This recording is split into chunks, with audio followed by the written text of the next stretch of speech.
for your comedic enjoyment, here is Rachel Manson. Thank you, guys. Oh my God. God, I'm so happy to be back in Kingston. You guys are such dirty sluts. I'm so happy to be among friends. Do you guys like this onesie? I picked it out for you specifically. It was a terrible choice in outfit. It is an outfit made out of jean, and there are 700 million people in here. I'm hot. See, thank you. I wasn't fishing for that, but I appreciate it. No, I thought I was rocking like a 70s biker babe kind of vibe until some kid on the bus pointed at me and said, "That lady looks like the couch we threw away when Grandma died." And I was like, okay, I don't hate it. I don't hate that. I had a bit of a weird week though. Last week I was trying to park in a green pea, and I was like, it was a tight spot, but I was pretty confident I could get in. And in front of me was this like middle-aged baby boomer looking man and his wife, and they were walking in front of the spot, and he stops her, and he looks at the spot, and he looks at me, and he goes, oh, this I gotta see. This kind of got to me, mainly because I have hysterical road rage, but another reason is because I get that I don't look like someone who can drive well. I get it. If I saw me behind the wheel of a car, I would change lanes away from me because I'd be like, she's probably thinking about dogs. Like, I get that that is the vibe that I give off. But he said it with such audacity, like, this I gotta see. Like, he was at like a 1930s carnival, and it was like, step right up, woman reads, this I gotta see. Like, that's where it came from inside him. So, I knew this was risky, but I made dead eye contact with him, and I put the car in drive, and I slid perfectly into the spot while maintaining eye contact, and I put the car in park, and I just waited. And I was like, your move, Dad from Lizzie McGuire. And he looks at it and he's like, oh yeah, good.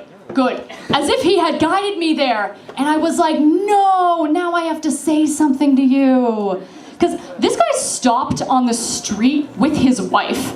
And I looked at her and she looked exhausted, like she had been under his thumb for 30 years of marriage. And he probably comes home every day smelling like Bay Street offices and cigars, and she is tired from the 3 kids that she shit out for him. And one day he comes home and she's like, Terry, I want to go to law school. And he's like, Bethany, you can't. I don't know where food comes from. And he's like, Terry, I have to. And he takes her law school application and he shreds it in front of her and he throws it on the ground and goes, we're going to the keg. And she goes upstairs and she puts on one of her paisley dresses, because what else can she do? And he puts on one of his 7 Tommy Bahama shirts and they walk to the keg. But that day they take a detour and I lock eyes with Bethany, and I know I have to liberate her for me and for women everywhere. So, it's just a stream of thought, really.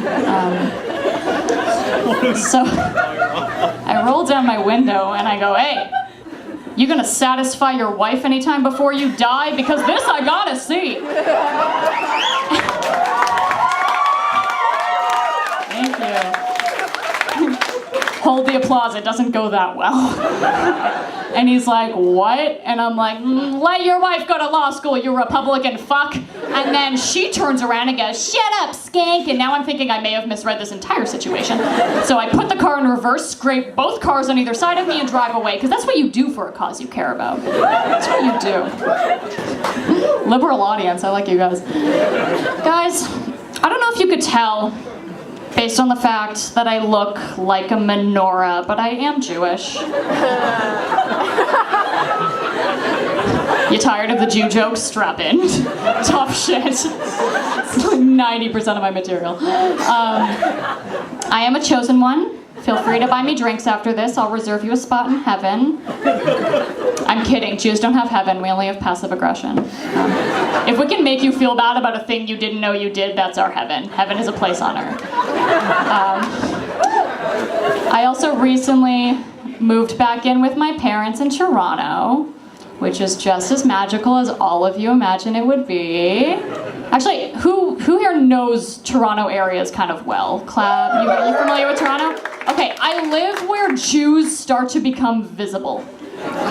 That's where I live, like Bathurst, and where you could start like pointing them out from like a line. That sounded bad. Don't put Jews in a line and point them out, but you know what I mean. You could point them out. Is what I'm saying. But wow, good thing a lot of you are drunk. But I don't know. There's some give and take with living with my parents. It's the most frustrating thing probably is the toll it's taken on my sex life. I'm gonna be completely honest with you guys. Cause like, I can't bring people home to my place because of my parents, and then I feel like I can't really like hit on anyone, so I kind of like forget how to flirt in general. Okay, what I'm saying is, it sucks when you think someone is hitting on you, but they're just trying to convert you to their Christian prayer group. There's not a joke there, it's just very disappointing. It's like I'm down on a guy and he's like, now that your mouth is occupied, can I tell you about the good Lord Jesus Christ? And I'm like, fuck! Not again. Twice in a week, what are the odds? What are the odds? I'll tell you, the odds are good because I hang out on the corner next to the Christian missionaries and try and have sex with them. That's why the odds are good. It goes kind of well. Mainly because, okay, I've come to the realization that I think I have like a bit of a like corruption fetish. That sounds like I fuck old bankers. That's not what I mean. What I mean is, I kind of like the idea that I'm like corrupting the well-meaning nerd. So this is 100% real. I used to make my ex-boyfriend, highlight the word ex here, dress in like Chandler sweater vests and glasses. And I used to come in as like the popular cheerleader, or like the librarian, or like the children's aid worker, and be like, sex. So that would be great, except it didn't work out. He got really high maintenance, so he dumped me. But no, it's good. So anyway, so when I fuck missionaries, either way it works out well for me, because if they have sex with me, amazing. I get to fuck a Christian missionary. That's the funniest thing I've ever heard in my life. My Jewish God is cackling. But if they stop me and are like, whoa, what are you doing? I'm like, no, buddy, you don't understand. Like, I'm the dirty Jew that God sent to test your faith, and you passed! Oh my God, Jesus loves you! Good job! I'm not being a dick, I'm checking my time. I can do a little more? Okay. I'll tell you one more thing. I am so excited for all of you to leave Kingston and realize weed is legal now. I'm so excited for all of you to realize that. Oh my God. Because like back in Kingston, I used to still have to like buy weed out of some guy's sock. If you asked for like indica versus sativa, no, that's like asking for like a gluten-free meal at an orphanage. Like you're happy to have food on your plate, shut up, bitch. But like now it's like a Starbucks and it's so fucking easy. You just walk in and there's like 4 people with degrees on how to like make you high. And it's beautiful. So my friend of mine recently brought me into a dispensary to like sign up for the first time, and she's like, they're gonna give you paperwork, just write down headaches. It's so not a big deal. Just write down headaches. No one like checks it. But here's the thing. Lying gives me anxiety, which is ironically something I could have written down on the form and gotten weed for.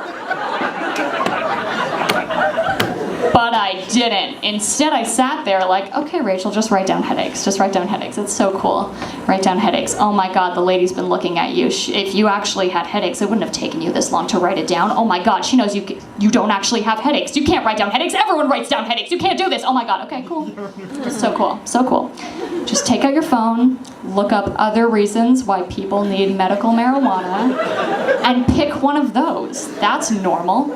Okay, we have cancer, we have migraines. Oh my God, she's still looking at me. This looks so weird. If I had a real medical reason for being here, she would know it by now. I would have to write down. Oh my God, just pick anything. Just don't write down headaches. Don't write down headaches. Fuck, pick something. Alzheimer's. I wrote down Alzheimer's. And I still got membership. It's totally fine. Now I just go to my dispensary and every time I walk in, I'm like, where's Jared? Just to kind of like keep up my charade.